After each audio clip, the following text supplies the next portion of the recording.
I'll just keep it 100. Yeah, like that's what we it want. wasn't. That's what we want. We want the inside scoop. It was a good experience. Like I said, similar to America, it opens your eyes to other cultures and doesn't leave you so narrow-minded. It lets you see how other people live and how they deal with life. Yeah. But what I found is that when I was there, it's like I felt like I was in a box. Okay. Like if I didn't act a certain way, if I didn't act like a Spanish person, Yeah. I'd be seen as rude or disrespectful. Okay. Like we couldn't smile or laugh in training because you think it's disrespectful. Like how am I supposed to enjoy my football if I can't smile or laugh in training? Yeah, yeah. So it just got to a point where I was just like, I don't know if this is for me anymore. Like I was like in a place where I was questioning, like, do I even want to play football anymore? Like, Wow.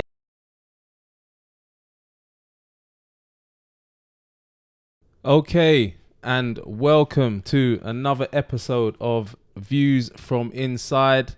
And today I am joined by my first ever female guest, ladies and gentlemen. She's a professional footballer that plays currently for Crystal Palace. Is that correct? Correct. Yeah. She also played against Barcelona once, and someone who's played professionally in Spain and Italy, and was a defensive player of the year in, Kansas in America. I'm joined by Siobhan Wilson, ladies and gentlemen. Thank you for coming along. Thank you for having me. As I said, you're my first female guest, so I really appreciate you taking the time to come.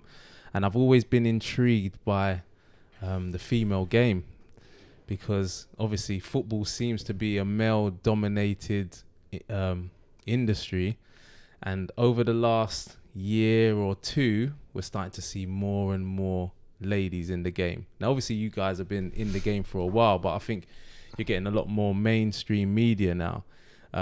Why do you think that is, just quickly? I don't know, to be fair. I think, obviously, since the World Cup was in, summer, in July. Yeah. Since then, I feel like it's just taken off. Yeah, yeah.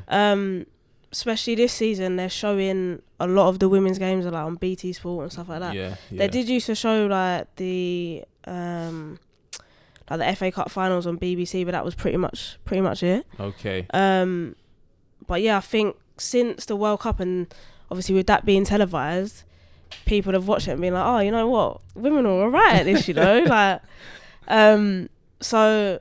Yeah, I think because of that, really. And as well, you can download the app now called the FA Player. Yeah. So you can watch the games on your phone. You didn't have that before, especially when I was growing up. You never had anything like that. Yeah, None of the games were televised. Well, now we've got female presenters. We've got commentators. On Sky Sports, you've had the ladies that do with Jeff Sterling for a little while, where they go to the games. But now, as you said, from the World Cup as well, you've got female pundits now. So it very much seems that we're going that way, and it's becoming, there's a lot more attention on it. And I guess it's just the way the world is changing, equal opportunities and all of that side of things. But I think it's also like women know their football. It's not necessarily a thing now, whereas you see a lady and you think, when you hear that she likes football, you're like, what? You like football? Yeah. There are a lot of ladies that like football. So, and you're one of them. You like watching football as well as playing football, right? Exactly. And who do you support? Arsenal. Oh, you're an Arsenal fan. So do you watch Arsenal games when you can? Yeah, I haven't been to one in a while. Obviously, because I haven't been here. Like, I haven't been living in England. But I've been to 2 finals at Wembley, FA Cup finals. Okay. Which we both won. Which was good. And I've been to Highbury a couple times. Yeah. And I've been to a couple league games, but that's about it. I haven't watched them in a while. Okay. So I want to get into, because you just said that you haven't been living here. So I wasn't aware of that before I actually invited you to come on. So we're going to explore that and find a little bit about what that is. So how long have you been playing professional football?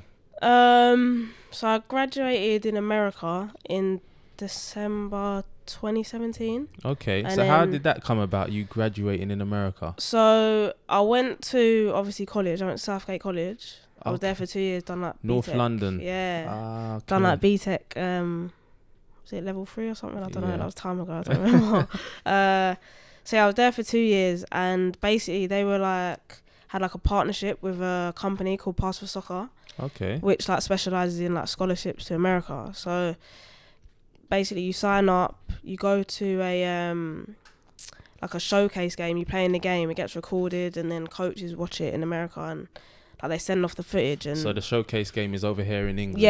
Yeah. So it's just a group of girls who just play a game against each other, and then that footage then gets sent to coaches in America, and obviously if they like you, then they get in contact with you, and that's how it came about. So really. how did your college know that you liked football? Did they have a college football team? Or? Yeah. So it was like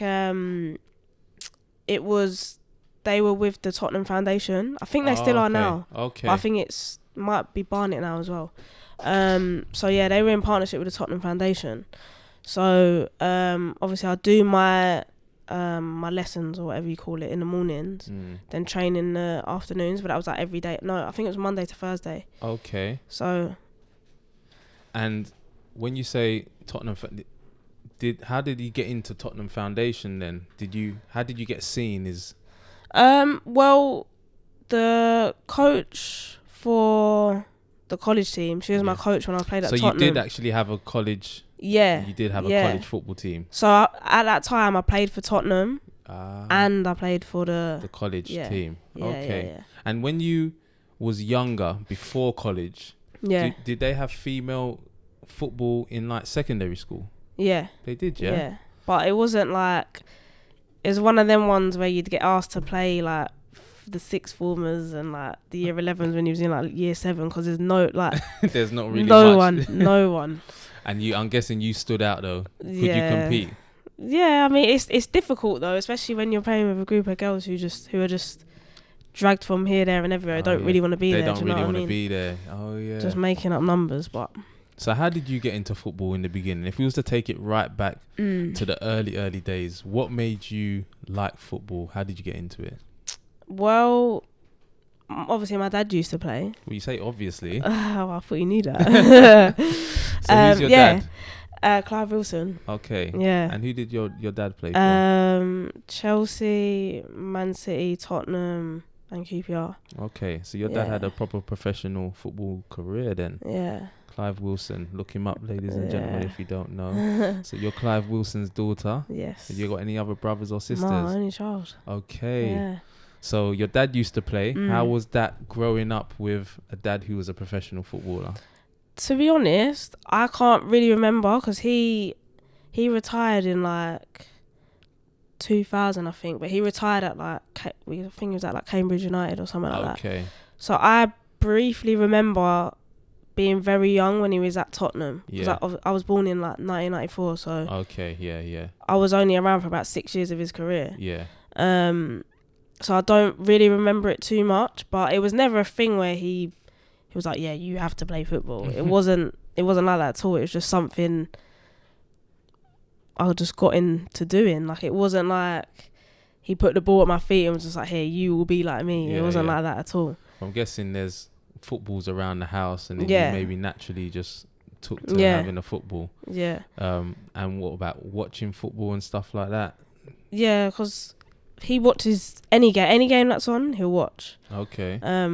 So obviously being around him, I'd sit there and watch it with him, and that was probably a big factor as to why I got into it as well.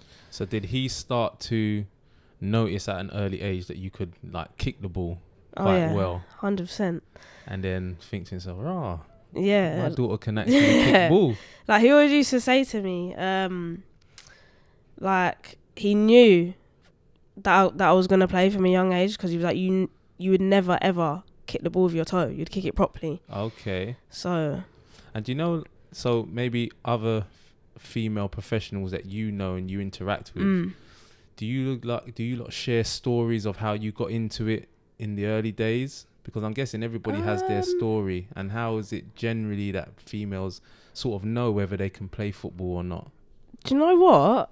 It's not really a topic that's spoken about. No. Like, I'll be honest. Like, now that you say that, I'm trying to think of someone, obviously, like people that I play with. Yeah. But no, it's not a topic that gets discussed, really. Okay. So from Spurs Foundation, you was playing college football and at Spurs Foundation, yeah? Or is that Spurs itself? No, so Spurs Foundation. It was called Southgate College. Yeah, okay. So when we play teams, we were called Southgate. Okay. But we'd have like the Tottenham kit, and it had Tottenham Foundation and the Southgate badge. Yeah. So yeah, I played for them, and then Tottenham, like actual Tottenham, separately. Okay, so you did actually play for Tottenham. Yeah. So look, this is views from inside people. Yeah. I know what you're gonna say as well. Do you believe that your dad being Clive Wilson had an influence in you being able to play for Tottenham at a young age? No, because I played before that. Played for a team before that. Played for Enfield before that. Okay. Yeah. So, do you know what I thought you was going to say? What? I thought you was going to be like, oh, you're Arsenal fan, you play for Tottenham. Oh, no. That's what I thought you was going to say. Oh, no. I'm not interested in any of that. Nah, look, at the end of the day, I think when it comes to professional football, you can play for these rival teams because it's a career at the end of the day that you're looking to progress. So yeah, I'm not gonna get onto you about that. Some people may, but not me. But no, I've always wondered if, because they say, well, in life, isn't it? Who you know, it's about who you know kind of thing. And I've always wondered if your dad being an ex-professional, if that helps give you a leg up. Well, that's the thing, like, there's still people to this day who don't know who my dad is, just for that simple reason. I'm not the type of person who goes around and talks about it. Yeah. Just because I don't want people to be like, oh, like, she's only got into this because her dad used to play. Like, exactly. Like, there's people who come up to me, like, some guy came up to me the other day at when I was leaving training, and he gave me a program from 1988, and it had my, like, when he was at QPR, I think. Yeah. And I'm like, how do you even know? Like, there's no one at the club. Like, I've been at the club for a month. I haven't told anyone. Yeah. But obviously, people do their research. But yeah, it's not a thing where I go around telling people just for that reason, because I don't want people to be like, oh, she's only got into it because her dad used to play. So, and it could sometimes be a bit of a hindrance as well, isn't it? Like, have you ever felt maybe a pressure to live up to maybe what your dad achieved in the game, that you want to emulate and achieve that in the ladies' side? I think it's different, especially because you're a woman as well. Like, the women's game and the men's game is completely different. I think if I was a boy, I would feel a lot more pressure. Yeah. Just because I would want to fill his shoes, and obviously being a boy, it's a lot more difficult to make it than it is being a girl. Yeah. Just because of the competition, it's such more of a, like, bigger platform. But no, I've never really felt pressured, really. Never. But I guess even being a girl, it's not easy to make it, right? No. I'm not saying that at all. No way. I'm guessing there's still a lot of ladies out there that are doing trials and 100%. And all that and can't quite make it because of the competition. Yeah. What would you say of the standard and the quality at the level that you're playing at the moment? I would say, obviously, you got the Women's Super League 1. Yeah. Who are fully professional. They're full-time, so they train day in, day out. Okay. And then you got the Championship, which obviously I'm in. But all of that is part-time. Okay. So that's the only difference. I wouldn't say just because you're in Championship you're not good enough to play Super League 1. I'm not saying that at all, but there's always going to be a gap, just for the simple reason that these girls' lives, they train every day, where we got to work in the morning then go to training a couple of days a week. Do you know what I mean? So you're still classed as a professional footballer. Yeah. But you're part-time. Yeah. So how does that work then in real terms, that if you then got promoted this season into WSL? Yeah. That's right, isn't it? I said that correct. Yeah. Got it correct. So you got promoted into WSL, then wouldn't that then mean that you need to be full-time? Yeah, because when you go to WSL, the club has to meet certain regulations. So every player has to be on a contract. You have to be full-time. You have to pay players a certain amount. You have to have, like, a specific ground to play in. It has to have a certain amount of seats. Yeah. All of that. So obviously, if we were to go to WSL 1, you'd have to go full-time. Otherwise, you wouldn't be able to go up there. Okay. Yeah. So another question for you then. Is it then an aspiration for you to play in the WSL? 100%, yeah. Yeah. Yeah. And then take this, because at the moment you're working and you're playing football, and I'm guessing, if I'm right, that football's your passion, right? Yeah. and that's what you would like to be doing full time. Okay, so you've actually put yourself in a good position now, in the sense that you're playing at a good level. You're playing at a level that you can actually still make it. In football, there is sort of something out there that says if you don't make it by a certain age, you're not going to make it. Does that rule still apply in the ladies' game? I don't think it does. How old are you at the moment? 25. So how long would a lady's career be typically? It does typically last a bit longer than what a men's does. But I wouldn't say just because I'm 25 I'm not going to make it. Like, yeah. I wouldn't say that at all. Even if I was a boy, I wouldn't say that. Because you just, like, you can't really say that. Just because you're a certain age, you're not going to make it. Yeah. Nah. So you're fully still believing. Yeah, 100%. So is that the goal then, Siobhan? Yeah. Yes. The goal is to play in the WSL. Yeah. That's brilliant, man. But you seem to have done quite a bit that I wanted to explore, because you said earlier that you haven't always been, or you wasn't living in this country not too long ago. So, and I've said at the beginning of the show that you played professionally in Spain and Italy. Yeah. How? And so where did you go first? Was it Spain? Spain, yeah. So you was in Spain first. So where was you playing in England to then transition into Spain? So I left England when I was 18. I was playing for Spurs up until that point. And then I went to America. Okay. I went to America for 5 years. I done my studies, went to university. Wow, played out so there you was in America for 5 years. Yeah, big chunk of my life. Wow. Yeah. So that was playing football and studying at the same time. So that was on the scholarship program, yeah? Yeah. So what was that like? So it's pretty much like being a full-time footballer, if I'm being honest. Yeah. Because, so in the mornings you go to your like lectures, classes, whatever you want to call it. Then once they're done, straight to training, and that's every day. Okay. And then you'll have games Friday and Sunday. Yeah. Friday and Sunday. Trust me. Mad. That's a bit crazy. Trust me. Are you not playing 90 minutes? Yeah, it's mad. Or was it 60-minute games? It's mad. Yeah, don't. But yeah. And whereabouts in America was you? So I was in 2 different places. I started off in Kansas. I was there for 2 years. Yeah. Then I went to Atlanta and I was there for 3 years. Oh. Yeah. Brilliant. So you was playing football over in America for 5 years, sort of full time. So do they pay for your accommodation and stuff like that? Or so when you're on a scholarship, depending on what kind of scholarship you're on, so you could be on like a full scholarship which covers everything. Is that what you was on? Yeah. Okay. Or you could be on a part scholarship which could cover like certain things like your tuition, your books, and then it won't cover accommodation and things like that. Yeah. So I would get my tuition covered, my books, my accommodation, and then obviously get money each month for food and stuff like that. Oh, brilliant. But all I would have to pay for was my flights, obviously, to get there. Oh, wicked. It. Yeah. So that was an enjoyable experience. Yeah. I'd do it all again if I could. So something that if there was any other ladies that were, I keep saying ladies, girls, women that were watching this, that are aspiring to become a footballer and they had that opportunity, is that something that you would recommend that they do? Yeah, I would 100%. Just for the simple reason that it will change your life. Yeah. It will open your eyes to everything, like not even just different cultures, just like the way people think, how people live. Like it does mature you a lot. Like I moved over there when I was 18. Yeah. Like to fly across the world 10 hours and just live alone, like not alone, but in a different country by yourself. You have no choice but to be mature. Yeah. And yeah, it did, like, obviously it did make me grow up a little bit.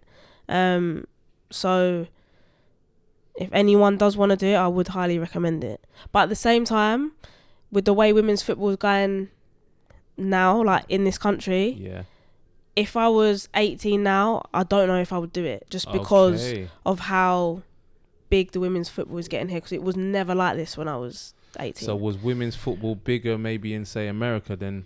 Yeah.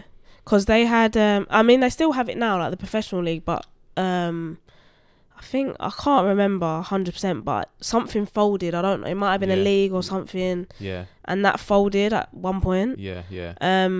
But like I said, since I've been away and I've come back, I've been like... I should have stayed here. No, I would never. Like I said, I'd live that experience all over again. So was the quality like playing in America? It was a good quality of football. It's different. Like, I'm not saying it's a bad quality, not at all, but it's more focused on athleticism and the like physicality.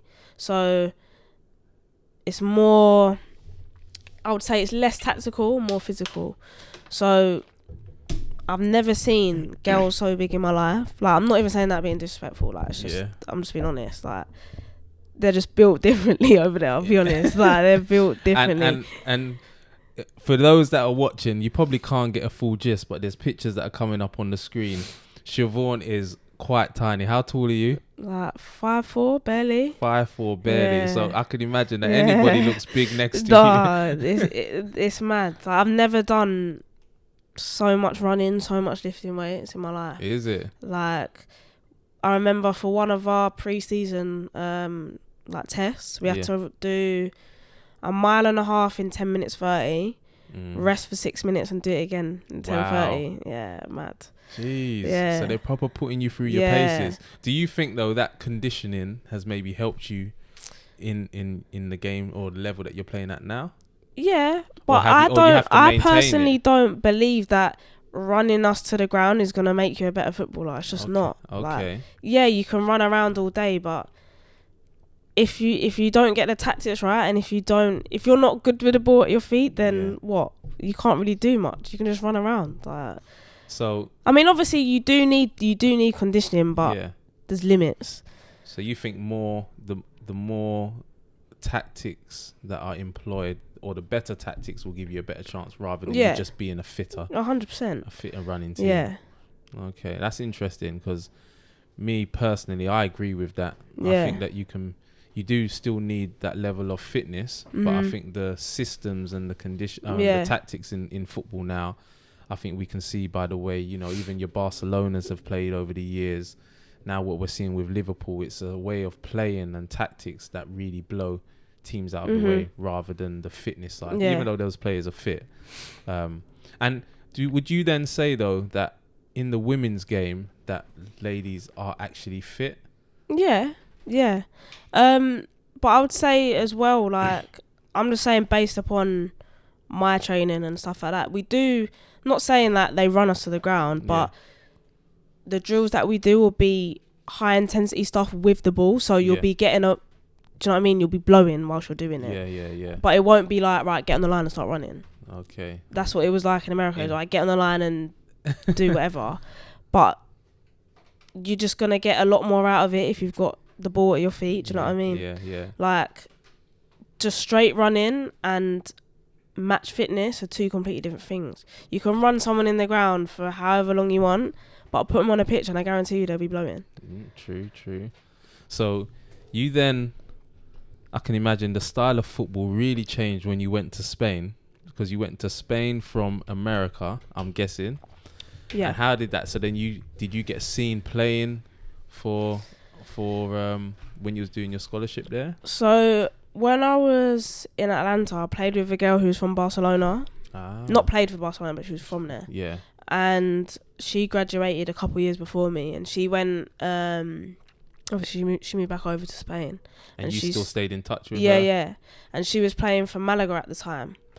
And she must have messaged me like a couple months before I graduated, and she was like, "Oh, what are you planning on doing after graduating?" I was like, "I don't know, but I'm trying to play." Yeah. And she was like, "Oh, like, you should come here. Like, my coach is looking for players." And I said, "Okay, like, say no more." So she was just like, "I'll get some footage together, send it to me, and I'll give it to him." And yeah, that's it, really. And the rest is history. But I went over there for a couple of days because obviously he wanted to see me in person. Yeah.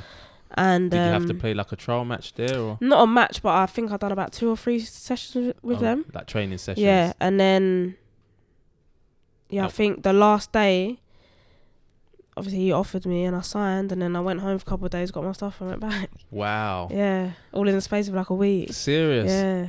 So you've moved to America at 18. Mm-hmm. You've been there for 5 years, and then you've gone to Spain now, and this is Malaga, right? Yeah. Was that late, or your friend still playing at Malaga at the time as well? So then, wow, that's a big change What was your parents saying?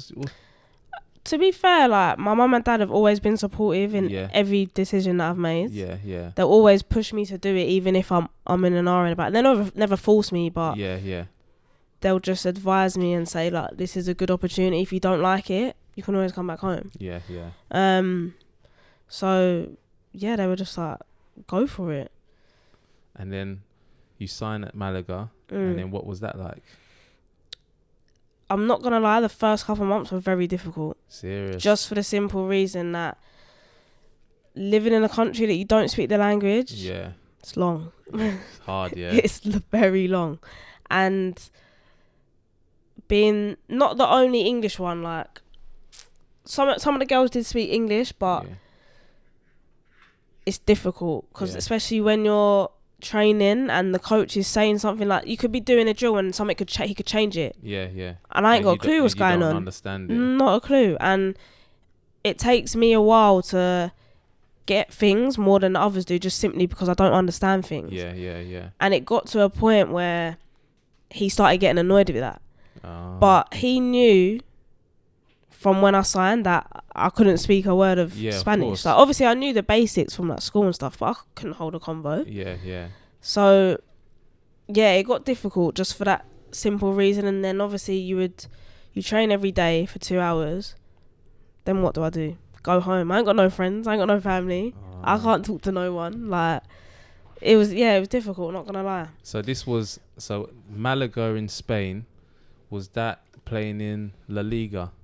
Like the top tier? No. When I first went there, we was in the one below, and then we got promoted to the top. So so how long was you at Malaga for then? So I was there for a year, but 2 half seasons. Okay. So from January to May, and then. So you joined and then got promoted. Yeah. So that must have been was cool, right? Yeah, and I was like, obviously it was good that I was part of the team getting promoted. Like I was a big part as to. Were you playing regularly? Yeah, at the start I wasn't. Oh, is it? Yeah, at the start I wasn't, just for that reason. Like I said to you before about, he would just use the excuse of, she don't understand, like. But when they bring in, somebody who only speaks English, don't they have any translators around the training ground or anything like that? No. So how are you expected to get it? You just expected to learn the language, or? That's what I mean. Like, obviously, I kind of had to take it upon myself to make an effort to try and learn things. So that's what I did. I did try to at least learn the basics of football, like what pass meant. Like just simple things like that. But I'm not gonna be fluent in a couple months. It's not possible. But I'll just keep it 100. Like that's what we want. That's what we want. We want the inside scoop. It was a good experience. Like I said, similar to America, it opens your eyes to other cultures and doesn't leave you so narrow-minded. It lets you see how other people live and how they deal with life.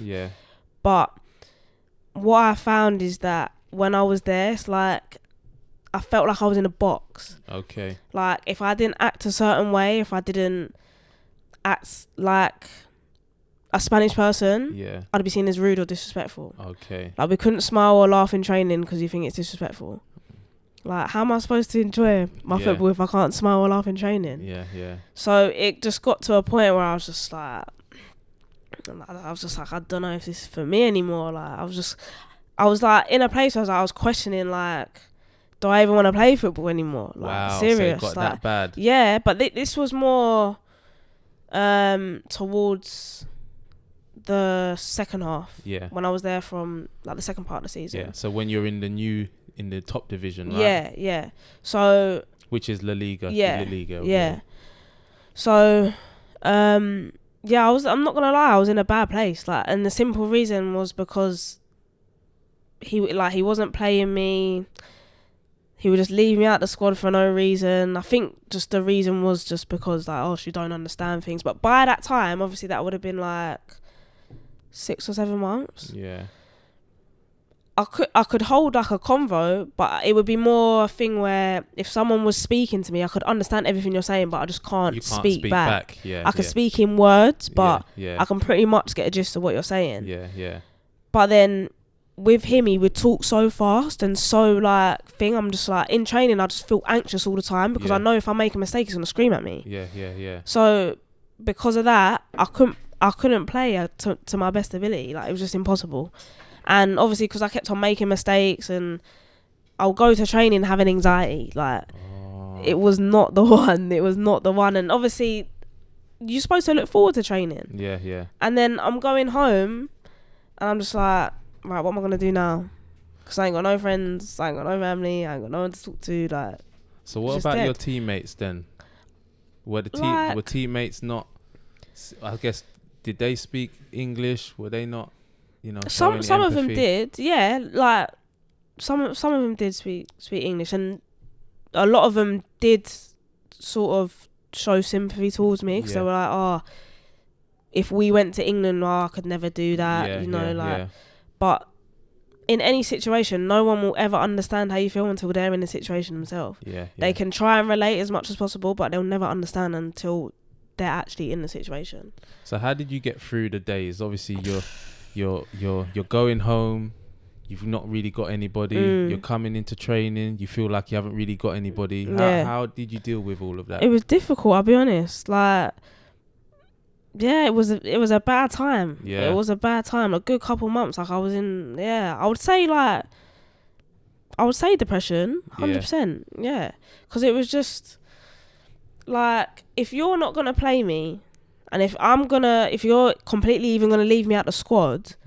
I can do that at home. I can do that in England around my friends and family. Do you know what I mean? And I'll be happy. But what's the point of me being here? So what did you do then? So it got to a point, I think it was in like October, and I was like, nah, man, like, I can't do this. Like, I need to go home. And I was just like, I was just like, nah, like, I just got to ride it out because obviously the transfer window's in December. So I could get a move in December, but I was just like, if I leave now halfway through like my contract, teams are gonna look at that and be like. So do they look at that in a negative way then? Because in the men's game, it looks like people are moving through contracts all of the time. I mean, I don't know 100%, but if I was a manager, I'd look at that and be like, okay, like, why is she leaving halfway through the season?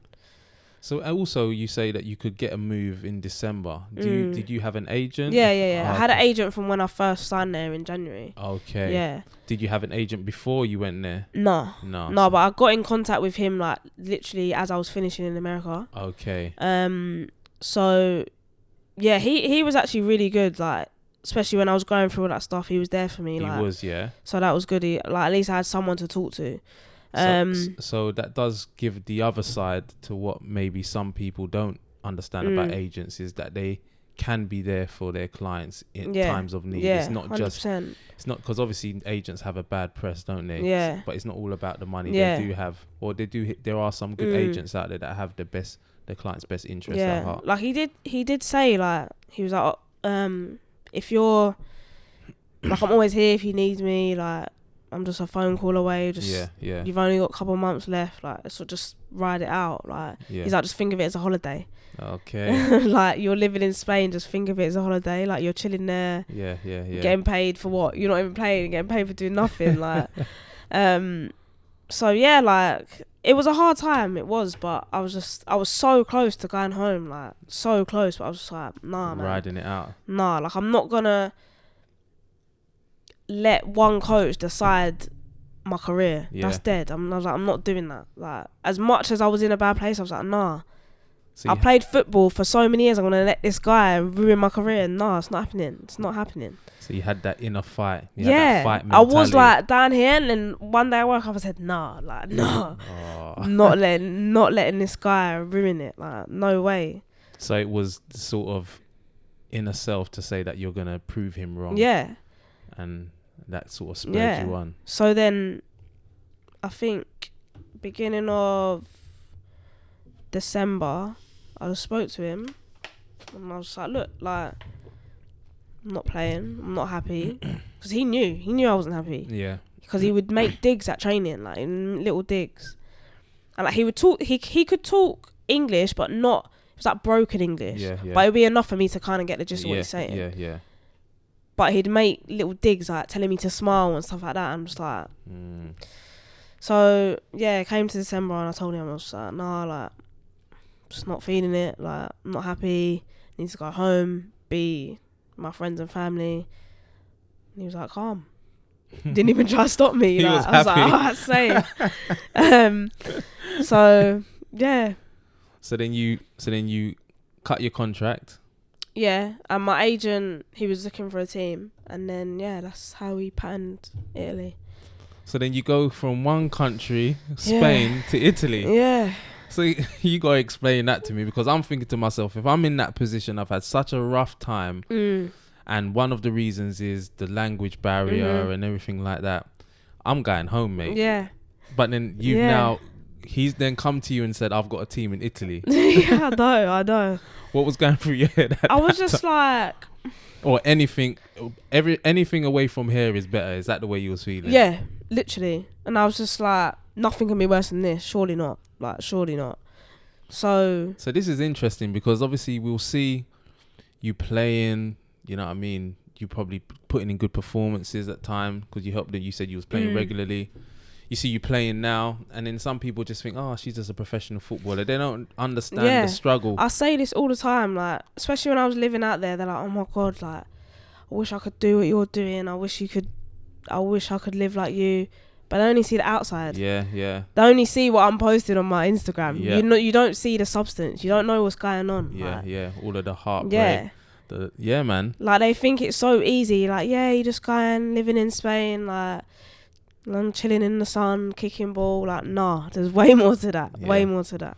And I think it's important for people to understand that with football and with anything, is especially in this social media area that we're in now.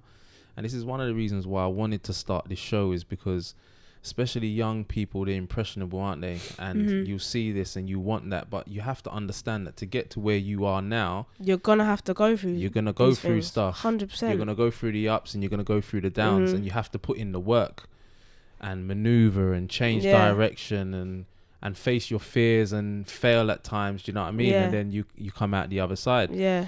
So then you've gone to Italy now, and yeah, what was that saying? Was it similar to what happened in Spain? Like, so Spain was, I don't know if it's Spain, like the football in Spain, or it was just the manager I had, I don't know. But it was very like regimented, like strict, like you couldn't smile or laugh in training. Like it was very like, nah, like that's just not me. Like, and actually, just to go back one step before we move forward, is remember in America you said it's very physical and you know, fitness. What was Spain like? I'm thinking it's probably more technical and tactical. Oh, 100%. Yeah. Like, it was literally like a coin flipped on its head. Okay. Like, mad. Like, the stuff that you would get away with, like tackles you would get away with in America, even here. Yeah. That's not happening. Yeah. Even if you shoulder barge someone over there, you're getting a yellow. Like, it's long. And obviously, because I just came from America, I'm used to the physical side now. Yeah. I'm about that life, so I'm making these challenges and he's getting angry at me. I'm just like, no. And you played against Barcelona while you was there as well. What are they like? Different gravy. Serious. The one that's marinated overnight. Different gravy. Different, like. Proper sick. Is that probably either those or Atletico Madrid? Yeah. So did they win the league when you lot got promoted? I'm guessing you left anyway, but I think it was. It might have been Atletico, you know. Okay, but they're the top teams there. Yeah, it's always really them two who are competing against each other. Yeah. How did you reckon you fared against them? I remember when we played against, I think it was Atletico. So I think the. But wait, man, just pause one second. You played against Barcelona and Atletico Madrid. Yeah. That's big things, though, people. That is big things, man. So you know what? Well done to you. But yeah, continue. Yeah. So I was playing left back at the time. And I think the right winger got the ball. I think it might have been her, you know. Okay. Yeah. She's probably one of the best players I've ever played against. Is it? Do you remember what her name was? Yeah, Jennifer Hermoso, I think. Okay. Yeah. And there's another one called Amanda San Pedro. Them two. Yeah. I don't think Hermoso plays for Atletico anymore. I think she's at Barca now. Okay. But yeah, like I went over to like, you know, like jockey, like you know, try like defend the ball. The ball was through my legs even before I got there. Like it's just peak. Yeah, it's peak. It happens to the best of us. It happens to the best of us. Yeah. So you're now playing in Italy. Who did you play for in Italy? Sassuolo. Okay. Yeah. No, Sassuolo. I don't know that. They're in the they got men's team. Yeah. In Serie A. I don't know. They pronounce it different in Italy. So I don't know. Maybe I'm saying it wrong. Maybe. But then, what was your experience? How long did you play for them for? Just half the season. So half the season as well. So January to May. Yeah. And was that a better experience than it was in Spain, or yeah, still quite it was challenging? more. So like the football aspect of it is still technical and tactical. Yeah. But it was a lot more laid back. Yeah. So was you still full time? Yeah. Being paid and everything. But I had a friend out there. Yeah. So there was another girl out there from Leeds. Yeah. So shout out to Meeks, by the way. Meeks, yeah. Big up Meeks. You're gonna have to show this to Meeks now because you shouted her out. But yeah, it was just us two really, because obviously she was from Leeds. Yeah. 2 English girls on the team, so just me and her really. We went on little adventures and that. So you had somebody this time. Yeah. So it made it like a totally different experience. Yeah. And then you like it was easier to be able to relate. Like if something happened, you'd be able to talk to someone about it and them actually understand. Whereas in Spain, I didn't have that. And I think that just comes back down to the fact of anything really is you need people to talk to, don't you? Yeah, 100%. You need someone to talk to bounce off, to explain how you're feeling. Yeah. And that's okay. So that's good to hear then that you transitioned and then it, you know, and that's you know what, I admire you for even taking on the challenge. Was you scared before you went to Italy? Because I was, just for the reason like I was just like I don't want that experience to happen again. But then I was just like, nothing can be worse than that. Did you already know that Meeks was there? Did I? I don't think so. What's her real name, by the way? Shamika. Okay. I'm not trying to bait out her government. Okay, all right. We won't do that. But yeah, no, like it started off alright. Then what happened? I got injured. Oh no! What type of injury did you have? Ankle. Rolled it in training. It wasn't even in a game, and I was out for like 2 months. So it was a big chunk of the season. And is that what kind of killed your time? Is it? Yeah. So then I was just like, are you joking? Like. But then why couldn't you come back from the injury and keep playing? It was just, I don't know. It was just, you know, like when you roll your ankle, it was just one of them, but it just was taking ages to heal and it was just swollen for like over a month. And it was just not going down. And so did you have like your proper checks on it, like your MRI and all of that stuff done on it? Well, I didn't have an MRI, but the physio was just like, it's just a swollen. Okay. And they would check it every day and just be like, but it just didn't seem to be getting better. Or even just running, it was just hurting. Okay. So then by the time I got back, my place in the team was gone. I didn't even play another game after that. Oh no. So yeah, after that I was just like. So if you didn't get injured then, do you reckon that you would have stayed in Italy for a little? I don't know. I think at that point I was just kind of over the whole travel thing. Like I just wanted to be situated somewhere. Yeah. I was just like, right, I've been away from home for 6 years now. Like I'm over it. Like I'm bouncing from here to here, from club to club. Like I'm trying to be at a club for more than one season now. I'm not trying to do this anymore. Of course. Like if I commit to a team, I want to commit to them long term, not just for a season now. Like do you know what I mean? So after that and like getting injured and stuff, I was just like, I'm just gonna go home. Like, so I was talking to my agent. He was talking to a couple clubs, and he was like, this was in like June. He was like, June when? Just gone. June like just gone. Last year. Yeah. June 2019. Yeah. Okay. So he was like, oh, I've got a trial for you at Brighton. Mm. So obviously there's Super League 1 team, so I'm gassed. I'm like, yeah, calm, like. And like, yeah, it's gonna be over like the course of 2-3 days, like in July. So I just trained like mad, like made sure my ankle was right, like just done a madness in the summer. Went there. Yeah, it was over the course of like 2 or 3 days, I think. Yeah. And it was obviously they were in pre-season in that time, so they had 2 sessions a day. Okay, so you was training with them 2 sessions a day. Yeah. So it was me and like a couple other girls, I think like 4 other girls, and I murked it, not gonna lie. Like, easy. I'd done madness in the trial, and then they asked me to come back for another session, but it was a game.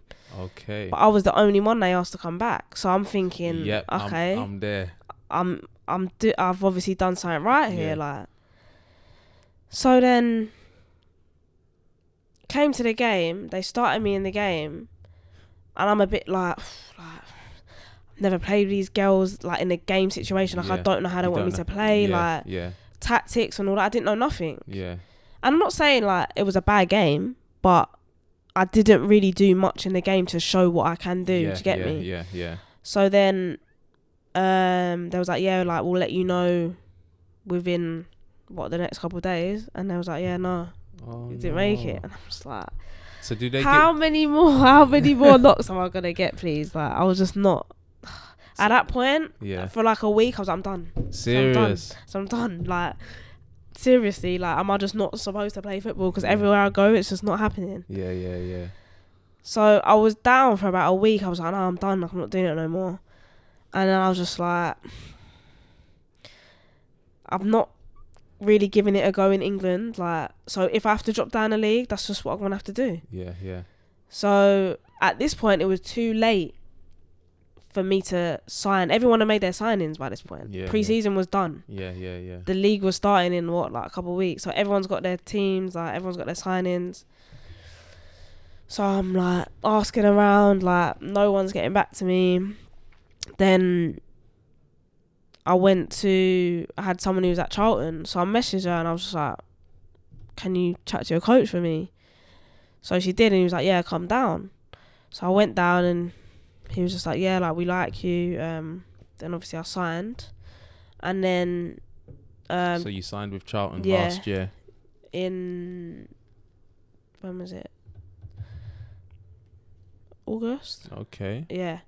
So I signed there in August, but because I was a bit behind, like I hadn't done pre-season, I wasn't as fit as everyone else. Like I'd still been training, but like I said to you earlier, like match fitness, like football fitness, and just running is just two completely different things. Totally two different things. So, it took me a while to get into the squad.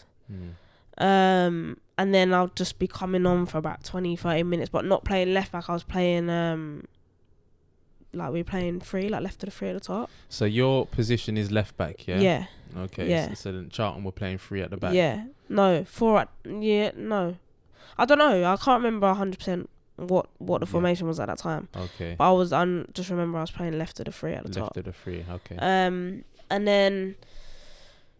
I started playing a couple games. Then I was kept my place in the team wasn't solidified. Yeah. Like I'd be in the team, but I'd just be on the bench, coming here and there. Like, and I was This ain't what I'm here for. Nah. I've been out there grinding in Spain and Italy. I was just like, I just need to kick ball. That's all I want to do. Like, so then.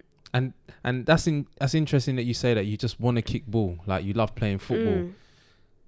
And I find it weird that you do get some of these players out there, and I'm relating this more to the men's game because I'm not too versed yet in the women's game, but you do get players that are just, seems like they're just happy to ride bench and just earn their coin. And I'm just like, well, I don't know, because if I'm getting paid a couple grand, no, I'm joking. No, I think with the men's side, because there's so much money in it, I think there's numerous of them that they'd be happy just sitting there, not getting that. But I know, like, relating it back to my previous experience, especially in Spain, you could not pay me enough money to go back there. Okay, yeah. That's how I know. Like, no amount of money could make me want to live that experience ever again. No way. So it has to be about the football. It has 100%. to be about the football. And you want to play football. So Charlton, it's not working out. You're not getting a regular place. How big are these squads then in a team? Depends really. I think Charlton had quite a big squad, to be fair. Okay. And there was quite a lot in my position, which is I've never really dealt with that, to be fair, because when if you're a left-footed player or a left-sided player, you don't really have that many to compete against. Yes, of course. So there was quite a few of us, and obviously they were there before me. Like I said, I came late, so they sort of already proven themselves. I'm still trying to prove myself. So it's another obstacle that you've had to overcome. Yeah.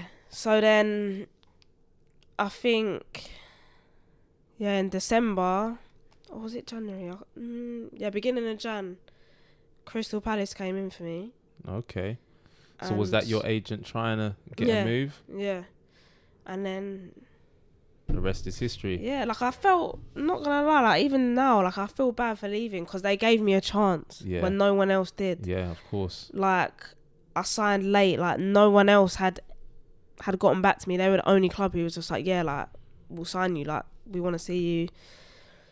So I do feel bad, but at the end of the day, like I have to look out for myself. If I'm here to play football, if I'm not playing football, then I've got to go elsewhere. Yeah, and you've already said that you want to be in a position where you want.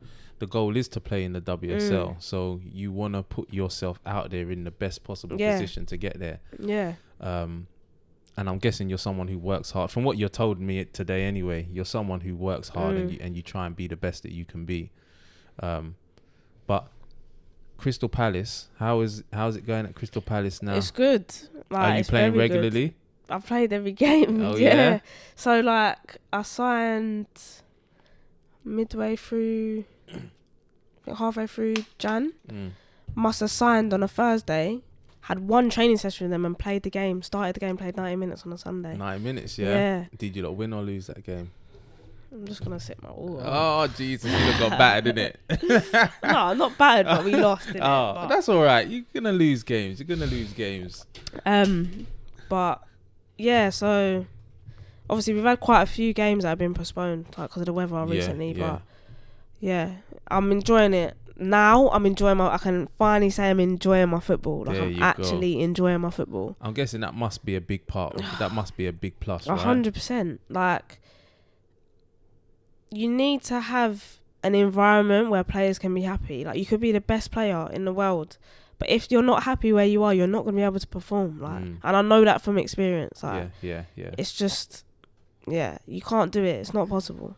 So you need to create that environment. Yeah, like you see it in men's football. Like, let's just take for example, like Paul Pogba or Di Maria when he was at Man United.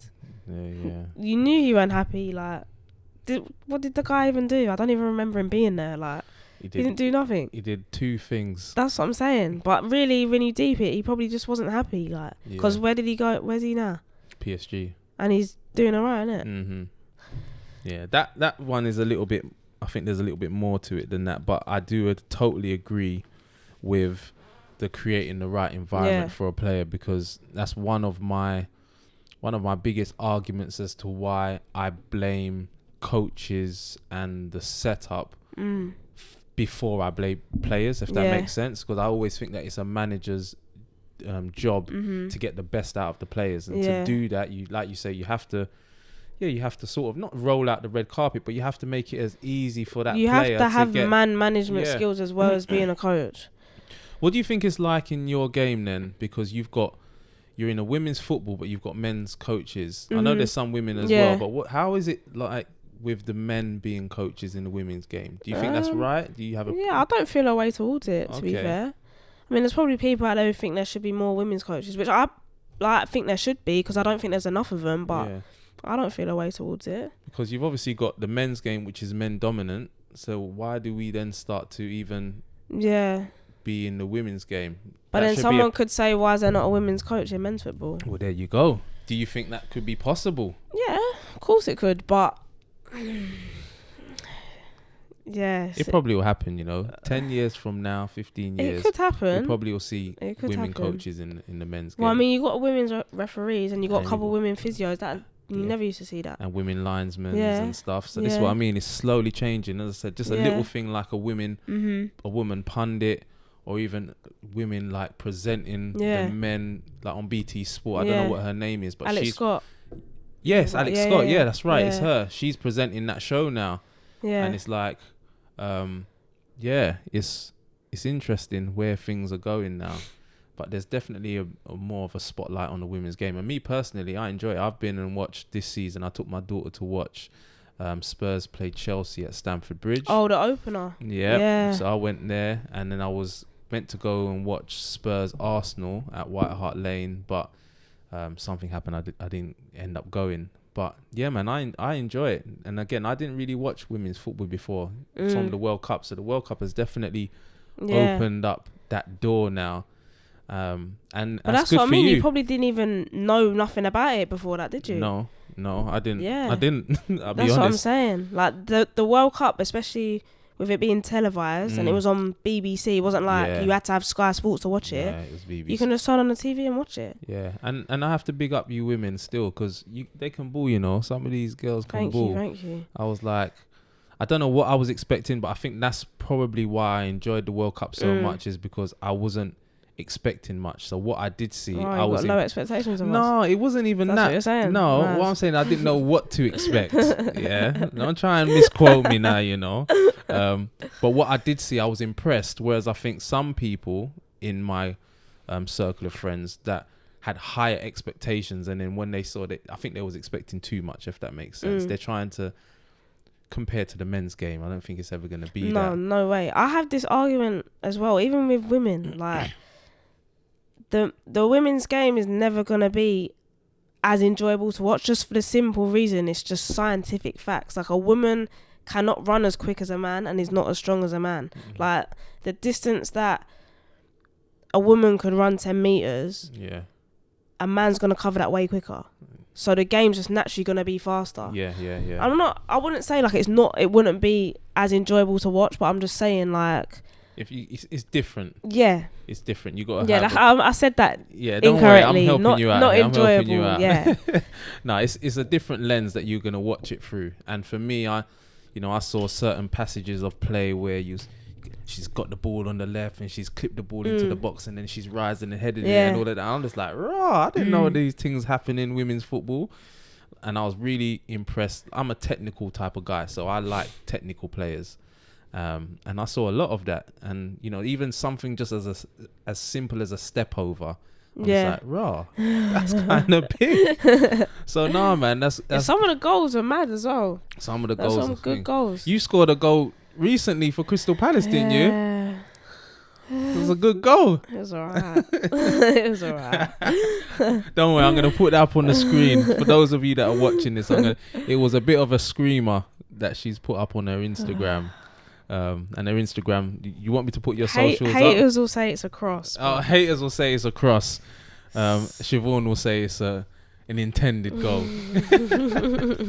But yeah, you're enjoying playing your football now. So it just goes to show that you've been through quite a lot, and you haven't. I think what would be the message that you would want to give to people, young people watching? Like women. Yeah.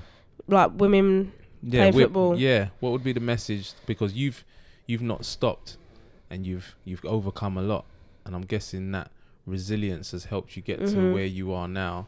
And there are some, even in any walk of life, you're going to have some people that come against challenges and then just want to give up. Yeah. And then that's when it all goes bare. I would say, like, no matter what sort of barrier, obstacle you face, you just got to push through it. Like, don't let it discourage you from doing what you love. Because one person's opinion of you doesn't mean nothing. Yeah. Nothing. Like, you can, obviously, easier said than done. Way easier said than done. But as long as you can overcome that and just understand that no matter what you do, there's always going to be someone or something that's going to try and prevent you from doing it. You just have to ignore that. Yeah. And just focus on what it is that you want to do. Yeah. And whatever obstacle comes, get over it, because I promise you the grass will be greener on the other side. Wicked.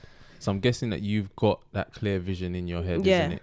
Well, now I've been through it. I know what it's like. I've felt it. Like, I've been in a place where I'm just like, I don't want to do this anymore. Yeah, yeah.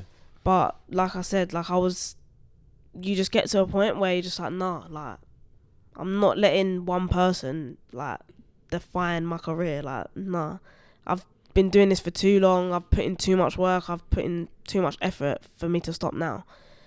It'd be stupid for me to stop now. Wicked. And I always say that people, when you're going after your dreams, do not give up. And what Siobhan's saying is true. You can't let other people dictate who you are or where you're going to go. You're always going to have people that are going to be negative or not quite aligned with your vision or your path. Do you know what I mean? Yeah. And then sometimes you have to steer away from them and do your own thing. There's a few questions that I just want to pop off to you before we sort of wrap up today. So let me get into it. What's the one thing that you love playing? Love about playing professional football? I would say just the social aspect of it. Like the amount of people and the amount of friends I've met from all over the world just from playing football. Yeah. It's mad. Like, if I was to stop playing, obviously I'd miss actual playing, but I'd miss just like the banter in the changing room, the banter on the field, like just that's what I'd miss the most, and that's what makes football. Yeah. Like just being able to enjoy it and joke about it. Yeah. Yeah, that's what I love the most. Wicked. And making relationships with people through like making relationships with people by doing something you love. Yeah. Okay. And what would be a tip that you would give to somebody that is going through a tough time? How would you advise that they get through it? Because you've been through the tough times. What would the advice be? I'm not gonna say don't give up because that's just easy to say. Yeah. Just obviously look back on what you've been doing and look back on what you've done to make you get to this point. Yeah. And just think, is it worth throwing all that away? Yeah. For how you're feeling in this temporary state, because this feeling's not gonna last forever. Like, you can't make a rash decision based on a temporary emotion, because that emotion is not gonna last forever. Yeah.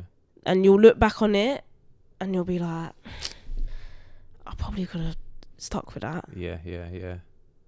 So yeah. Brilliant. That's very powerful. Thank you very much for that. That's wicked. What's the one thing that you dislike about playing professional football? I have to work. No, so that's at the moment. That's now. That's now where you are at the moment. Because obviously I've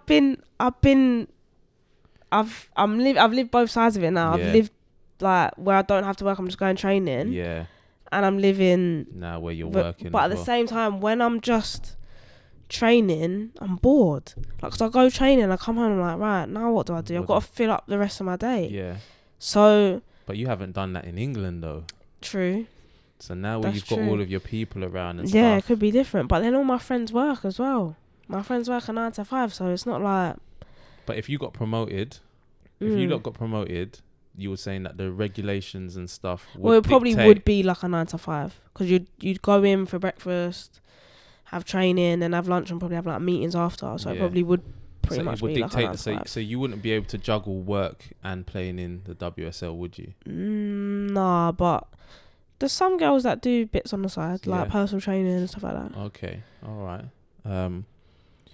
What training tips would you give to any young aspiring footballers? Just coming from me personally, always work on your weak foot, because I've never done that. Okay. I'm left-footed and I'm very left-footed. I hate you people. Like, I can control and pass with my right foot, but nah, not shooting, not crossing, none of that. But that's all left-footers though. None of you left-footers can use your right foot. I know, man. But fair play to you for saying that. That's a great tip for our listeners and our watchers. That's a great tip there.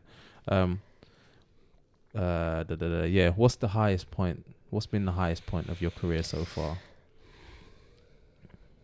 Even though it was a bad experience, I would say winning, like getting promoted with Malaga, just because obviously finishing in America, going straight pro, and then being part of a team who gets promoted, and like winning that game, playing that 90-minute game and winning the game that gets you promotion.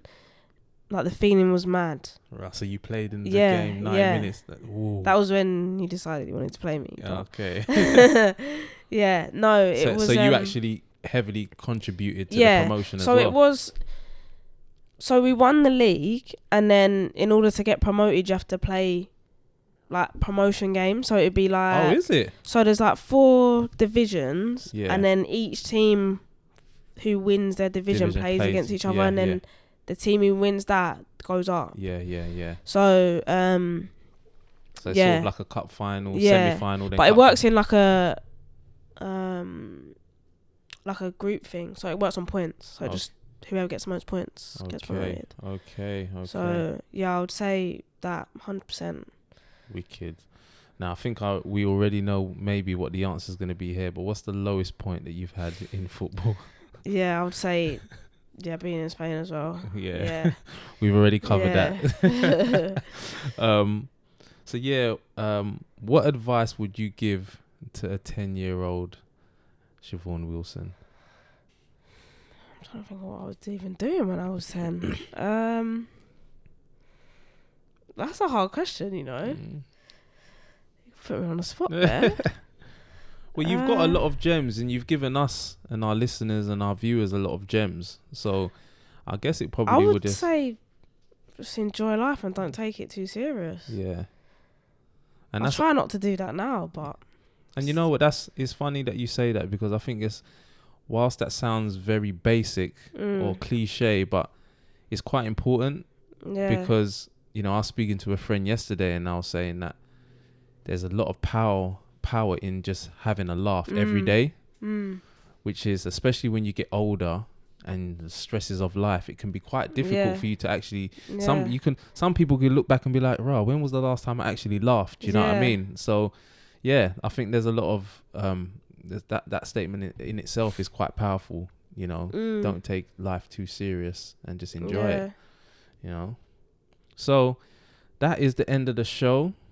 Again, I won't say we've gone over the time, but it's gone a lot longer than I thought it would, which... I was talking too much. Nah, man, that's brilliant. I really enjoyed it again.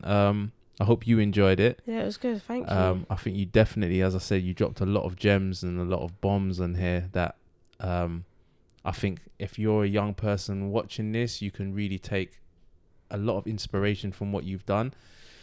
Not just the fact that you've been through a tough time, but you're a women's footballer as well. And there may be some young women that don't know how to get into it, or the paths, or if it's even possible. Do you know what I mean? So yeah, man, a big up to yourself. You've done really well. Thank you. There's a lot more. And this is why I love this as well, because I didn't know anything about you. There was one little bits and bobs I knew, but all of that stuff that you told me about in Malaga and Italy and all of that, I didn't know anything. So where can we catch you? I know you're on Instagram. Yeah, Instagram at Siv Wils. Twitter the same, and that's it really. They're the only 2 socials I have. Yeah. Okay. Yeah. Wicked. And when is your next game? Tomorrow. You're playing tomorrow. Yeah, away at London City, 2:00. If anyone's gonna come watch. You know what? I'm gonna come and watch you. You can get I'm the tickets. tickets. I'm gonna hold you to that. Yeah. No, man. I'm gonna come, man. Yeah, I'm gonna come. And we got Brighton on Tuesday in the FA Cup as well. Serious? Where's that being played? Bromley. Yeah, Tuesday. What time? Night. Probably 7:45. I'm guessing. All right, let me try and pattern up something. Yeah. But Tuesday, I think Man United's playing. No, Man United ain't playing. We play Thursdays. We play Thursdays now, innit?